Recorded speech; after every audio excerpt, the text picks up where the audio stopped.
நான் சொல்லப் போற இந்த 9 கெட்ட பழக்கங்களும் உங்களுக்கு இருந்துச்சுன்னா, உடனே நிறுத்திக்கோங்கங்க. அப்பதான் உங்களால லைஃப்ல முன்னேற முடியுங்க. அது என்னென்ன அப்படின்னு பார்த்தீங்கன்னா, காலையில லேட்டா எந்திரிக்கிறது. அதாவது 7 மணிக்கு, 8 மணிக்கு இந்த மாதிரிலாம் எந்திரிச்சீங்க அப்படின்னா, அது கிரகங்கள்ல சூரிய பகவான பாதிக்குங்க.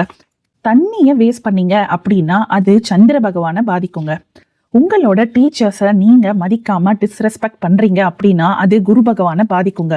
வீட்லயாகட்டும், வெளியே ஆகட்டும், கரண்ட்ட வேஸ்ட் பண்ணீங்க அப்படின்னா, அது ராகு பகவான பாதிக்குங்க. கெட்ட வார்த்தையில பேசுறது, அப்யூசிவ் லாங்குவேஜஸ்லாம் யூஸ் பண்ணீங்க அப்படின்னா, அது புத பகவான பாதிக்குங்க. பெட்டு மேல உட்கார்ந்து சாப்பிட்டீங்கன்னா, அது சுக்கிர பகவான பாதிக்குங்க. அனிமல்ஸ் அதாவது மிருகங்கள்ல துன்புறுத்துனீங்க அப்படின்னா, அது கேது பகவான பாதிக்குங்க. காலாட்டுவோம் இல்லைங்களா? நெறைய பேர் நம்ம பார்க்குறோம். இப்படி காலாட்டிட்டே இருப்பாங்க. ஷேக்கிங் லெக்ஸ் பண்ணுவாங்க. அது பண்ணீங்க அப்படின்னா, சனி பகவான பாதிக்குங்க. Last but not the least வாயில வச்சு நெகத்த கடிச்சீங்கன்னா, அது செவ்வாய் பகவான பாதிக்குங்க. இப்படி நம்ம அன்றாட வாழ்க்கையில பண்ற இந்த சிறு சிறு தவறுகளால நம்ம நவ கிரகங்களோட கோவத்துக்கு ஆளாகுறோங்க. ஸோ இந்த 9 பழக்கங்கள் உங்களுக்கு இருந்தது அப்படின்னா, தயவு செய்து அத உங்க லைஃப்ல இருந்து தூக்கி போட்டுருங்கங்க. அப்பதான் லைஃப்ல நீங்க ஒரு நல்ல நிலைமைக்கு முன்னேறி வர முடியுங்க. Wishing you all a good luck.